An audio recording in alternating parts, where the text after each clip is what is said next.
विष्णु, मेरे पास आओ बेटा। जी बाबूजी, मैं यहीं पर हूं, आपके पास। एक दिन तो सबको जाना है, मेरा भी वक्त आ गया है। लक्ष्मी, तुम भी मेरे पास आकर बैठो बेटी। अब सुंदर कहाँ है? भैया रास्ते में है बाबूजी, बस पहुंचते ही होंगे। वो भी आ जाता तो ठीक रहता। तुम सबको एक जरूरी बात बतानी थी, कहीं उसके आने से पहले मेरे प्राण न निकल जाएं। ऐसा न कहिए पिताजी, आपको कुछ नहीं होगा। भैया भाभी बस आते ही होंगे। आएंगे, जरूर आएंगे वो, पर मेरे चले जाने के बाद और आते ही अपना हिस्सा मांगेंगे। अच्छे से जानता हूं उन दोनों को। तुम दोनों बहुत भोले हो और वो दोनों एक नंबर के चालाक। खैर, अब जो मैं बताने जा रहा हूं उसे ध्यान से सुनो। मैंने इस तरह बंसीलाल स्वर्ग सिधार गए और उनकी बात अधूरी ही रह गई। विष्णु और लक्ष्मी फूट फूट कर रोने लगे। बंसीलाल के 2 बेटे थे। बड़े बेटे का नाम सुंदर और उसकी पत्नी मालती थी, जबकि विष्णु उनका छोटा बेटा था और उसकी पत्नी लक्ष्मी थी। बंसीलाल हमेशा से विष्णु के घर पर ही रहते थे। विष्णु और लक्ष्मी उनकी खूब सेवा करते थे, जबकि सुंदर और मालती को तो हमेशा से बस बंसीलाल की जमीन जायदाद से ही मतलब था। जैसा कि बंसीलाल ने कहा था, उनकी मौत के बाद सुंदर और मालती वहाँ पहुँचे। विष्णु, पिताजी चल बसे क्या? जी भैया, हम अनाथ हो गए भैया। बाबूजी नहीं रहे। कोई बात नहीं, हिम्मत रख भाई। अच्छा ये बता, पिताजी ने जाते हुए कुछ कहा क्या? नहीं तो मतलब, अरे वही अपनी जमीन या खेत के बारे में कुछ? नहीं भैया, इस बारे में तो कुछ नहीं कहा। हाँ तो ठीक है ना, आप 2 ही भाई तो हो, आधी आधी बांट लो जमीन। भाभी, अभी अभी पिताजी का देहांत हुआ है, ये सब बातें बाद में भी तो हो सकती हैं। हाँ, तो मैं कौन सा बिल्कुल अभी कागज पत्तर मांग रही हूँ। सुंदर और मालती एक नंबर के लालची थे। सुंदर बहुत पहले ही पैसे कमाने के चक्कर में शहर चला गया था और शहर में रहकर उसने अच्छा खासा पैसा भी कमा लिया था, जबकि विष्णु सिर्फ इसलिए गांव में रहा ताकि वो अपने पिता की देखभाल कर सके और खेती बाड़ी संभाल सके। इस तरह से सुंदर के मुकाबले विष्णु हमेशा से ही गरीब ही रहा। लेकिन इस बात का न तो विष्णु को कोई अफसोस था और न ही उसकी पत्नी लक्ष्मी को। दोनों ने मिलकर बंसीलाल का बहुत अच्छे से ख्याल रखा और उन्हें कभी कोई कमी नहीं होने दी। जबकि अमीर होने के बावजूद सुंदर और उसकी पत्नी मालती एक नंबर के कंजूस और लालची थे। उन्होंने जीते जी तो कभी बंसीलाल की सुध नहीं ली, लेकिन अब उनके देहांत के बाद अपना हिस्सा मांगने जरूर पहुंच गए थे। विष्णु, अब तो सारे काम निपट गए हैं और मेरी छुट्टी भी खत्म होने वाली है। तो आओ, अब जरा बंटवारा कर लेते हैं। भैया, बंटवारा करना जरूरी है क्या? और नहीं तो क्या विष्णु भैया, आप तो रहते हो गांव में, अपनी जमीन की देखरेख कर ही लोगे, पर हम शहर से कहाँ आते रहेंगे बार बार? इतना टाइम थोड़ी ही होता है हमारे पास। अब बंटवारा हो जाए तो हम अपने हिस्से की जमीन बेचकर निश्चिंत हो जाए और फिर चले जाए वापस। भाभी, तो क्या गांव से कोई नाता नहीं रखोगी अब यहाँ गांव में है ही क्या लक्ष्मी? पहले पिताजी थे तो फिर भी आना जाना हो जाता था, अब क्या ही करना है यहाँ आकर? मालती और सुंदर ने जिद ठान ली थी कि बंटवारा तो होकर रहेगा। और फिर बंटवारे से ठीक एक दिन पहले, सुनो जी। हाँ बताओ। मेरे पास एक कमाल का आइडिया है। अगर हम कुछ ऐसा करें कि विष्णु अपनी जमीन भी हमें बेच दे तो कैसा रहेगा? पर वो अपने हिस्से की जमीन हमें क्यों बेचेगा? और हम क्या करेंगे इतनी सारी जमीन का भाई? हम क्या करेंगे मतलब? अरे सारी जमीन बेच बाच कर शहर में बढ़िया घर और चमचमाती गाड़ी लेंगे, और क्या। पर ऐसा होगा कैसे भाई? मालती ने सुंदर को अपने दिमाग की सारी खुराफात बता दी। फिर अगले दिन सुंदर सुबह विष्णु से बोला, विष्णु, क्या कर रहे हो? खेत जा रहा हूँ भैया, बीज बोने हैं। अच्छा, तो तुम मेरे साथ तहसील नहीं चलोगे क्या? तहसील? वहाँ क्यों जाना है भैया? अरे वो पिताजी का मृत्यु प्रमाण पत्र लेकर जमीन अपने नाम ट्रांसफर करवानी पड़ेगी ना। ओहो, भैया आप ही देख लो ना ये सब, मुझे वैसे इन सब के बारे में क्या पता। चलो ठीक है, मैं अपने हिसाब से देख लूंगा। भोला भाला विष्णु सुंदर पर बहुत भरोसा करता था। आखिर दोनों सगे भाई थे। उधर मालती और सुंदर तो यही चाहते थे कि विष्णु उनके साथ ना जाए। मालती और विष्णु उस दिन तहसील के बहाने सारा दिन घूमते रहे और फिर शाम को अपने प्लान के मुताबिक वो घर में दाखिल हुए। अरे भैया भाभी, आ गए आप लोग? थक गए होंगे ना, पूरा दिन लग गया आज तो। अरे पूछो मत, पूरा दिन धूप में परेशान हो गए। और हासिल क्या हुआ? ढेला। ढेला ही मिलेगा ना। पिताजी ने हमारे लिए कुछ नहीं छोड़ा। कुछ नहीं छोड़ा? मतलब पिताजी हमारे लिए इतनी सारी जमीन छोड़ तो गए हैं ना? अरे ये जमीन हमारी नहीं है लक्ष्मी। पिताजी ने बैंक से लोन लिया था ना 2 लाख रुपए का, जो उन्होंने चुकाया नहीं, और बैंक ने अब जमीन पर केस लगा दिया है।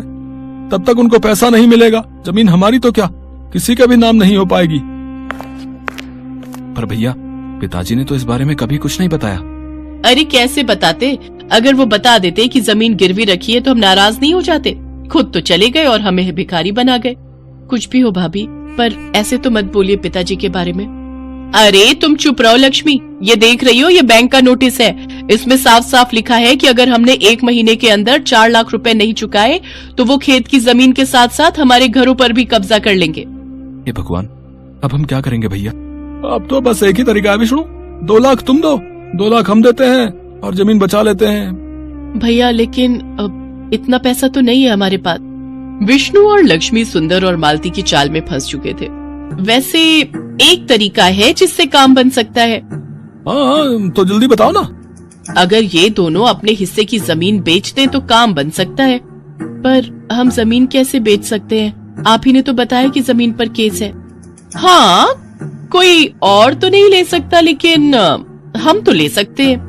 अगर तुम दोनों अपने हिस्से की जमीन हमें दे दो तो मैं अपने भैया से 2 लाख रुपए लेकर बैंक के पैसे चुका दूंगी, और फिर जब जमीन पर केस खत्म हो जाएगा तो उसे बेचकर अपने भैया के पैसे चुका दूंगी। भाभी, ऐसे तो हमारे पास जमीन ही नहीं रहेगी। अरे नहीं, ऐसा मत सोचो। वो नदी के पास अपना छोटा खेत है ना, ऐसा करो उसे तुम ले लो, उसी पर खेती करो।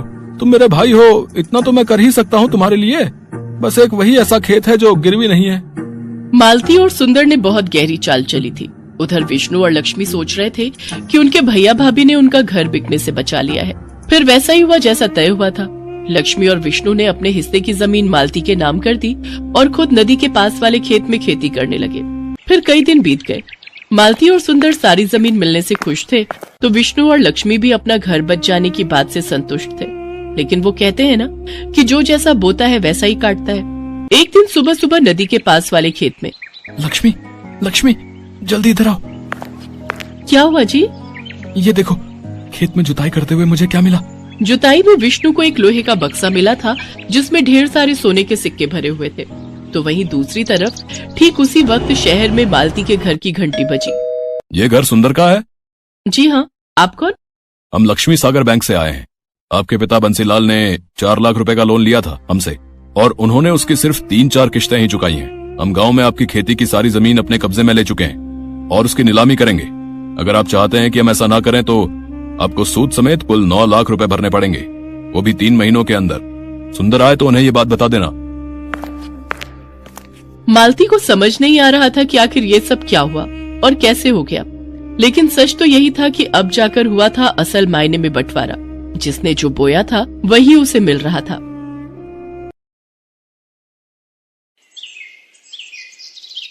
उर्मिला माधोपुर गांव में रहती थी। उसके पास पारो नाम की एक पालतू गाय थी। पारो उर्मिला के साथ पिछले कई सालों से है।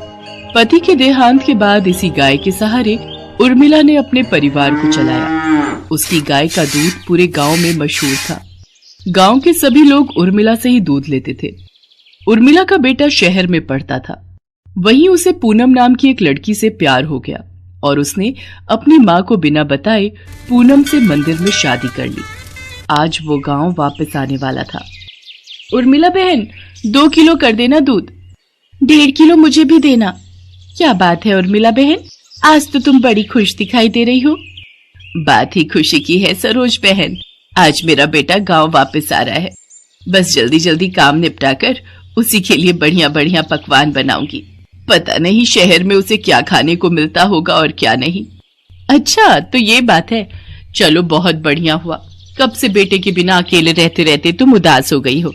अब वो आ जाएगा तो तुम्हारे साथ काम में भी मदद कर देगा। हाँ वो तो है।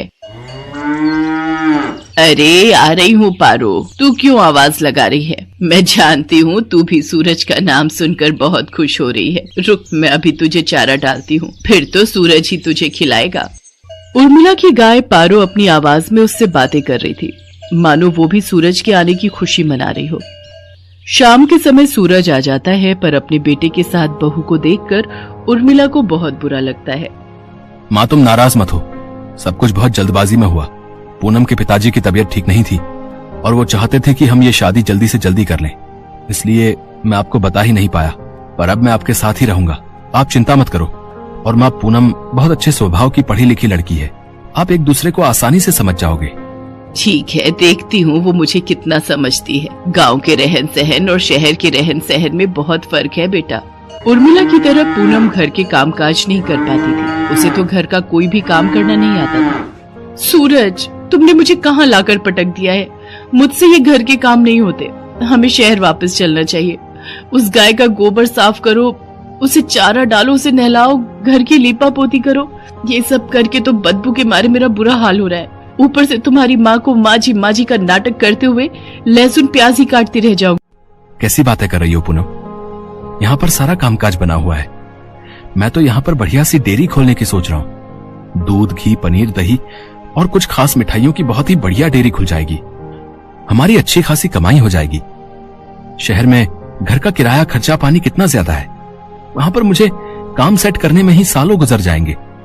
और जहां पर मेरा अपना खुद का घर का काम है, हम शहर में क्या करेंगे? तुम्हें पता भी है, हमारी गाय का दूध पूरे गांव में मशहूर है। सोचो हम कितना कमा लेंगे। और फिर हमारे यहाँ रहने से माँ को भी सहारा रहेगा।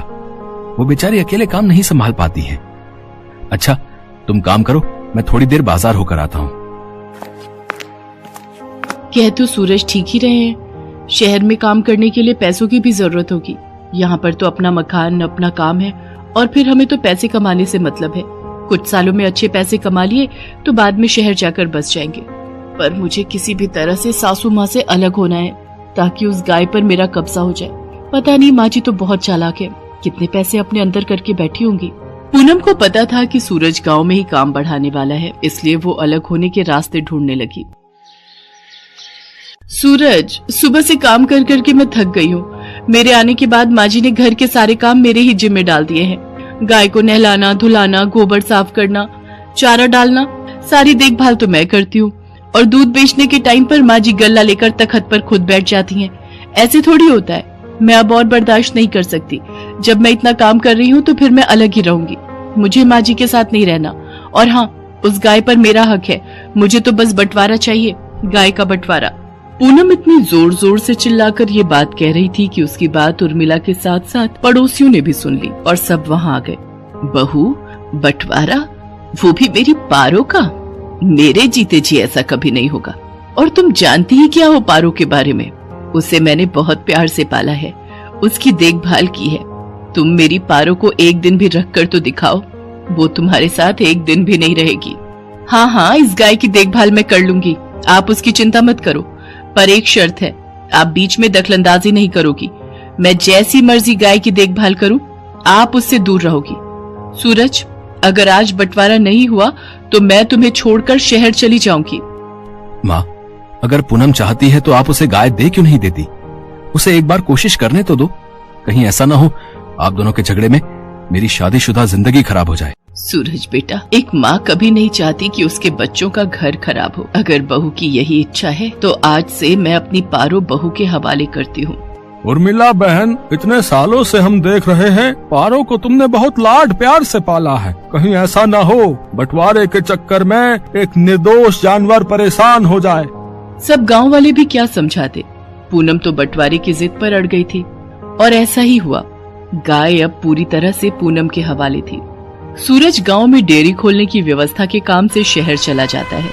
पूनम तो आलसी थी, उसने गाय के प्रति लापरवाही दिखाना शुरू कर दिया। वो सुबह उठकर ना तो गाय का गोबर साफ करती थी, न उसे नहलाती धुलाती थी और न ही उसे समय पर चारा देती थी। इसी कारण गाय के आसपास बदबू फैलने लगी और मक्खियां, मच्छर, कीड़े मकोड़े आने लगे। गाय को समय पर चारा नहीं मिलता था, वो कमजोर हो गई। पूनम सारा दिन सोती रहती और खाती पीती रहती। गाय ने दूध देना भी बंद कर दिया। एक दिन गाय बेहोश होकर जमीन पर गिर गई। ये देखकर पूनम घबरा गई। सूरज उसी समय शहर से आया और वो भी घबरा गया। उसने उर्मिला को आवाज लगाई। उर्मिला दौड़ती हुई अपनी पारो के पास आई और बिलख बिलख कर रोने लगती है। पारो, पारो उठ, देख देख, मैं तुझे आवाज लगा रही हूँ। पूनम, पारो की देखभाल की जिम्मेदारी तुमने ली थी ना, फिर उसका ये हाल कैसे हो गया? मुझे माफ कर दो सूरज, गलती मेरी ही है। मेरे कारण पारो आज इस हालत में है। मैं सचमुच माँ जी की तरह पारो की देखभाल नहीं कर सकी। माँ जी मुझे माफ कर दीजिए। उर्मिला दौड़कर चारे के पास जाती है और चारे को उठाकर पारो के आगे रखती है। पारो को उर्मिला के स्पर्श का एहसास होता है। वो थोड़ा सा हिलती है। ये देखकर सब खुश हो जाते हैं। उर्मिला अपने हाथों से पारो को चारा खिलाती है। पारो खुशी खुशी ढेर सारा चारा खा लेती है, मानो वो कब से उर्मिला के हाथों से ही चारा खाना चाह रही थी। पूनम को अपनी गलती का एहसास हो जाता है और वो उर्मिला से माफी मांगती है। कुछ दिनों में पारो फिर से ठीक हो जाती है। अब सूरज ने भी गांव में एक बड़ी डेयरी खोल ली थी। धीरे धीरे सब कुछ ठीक हो जाता है और दोनों सास बहू मिलकर पारो की देखभाल करने लगती है। पारो भी अब बहुत खुश थी।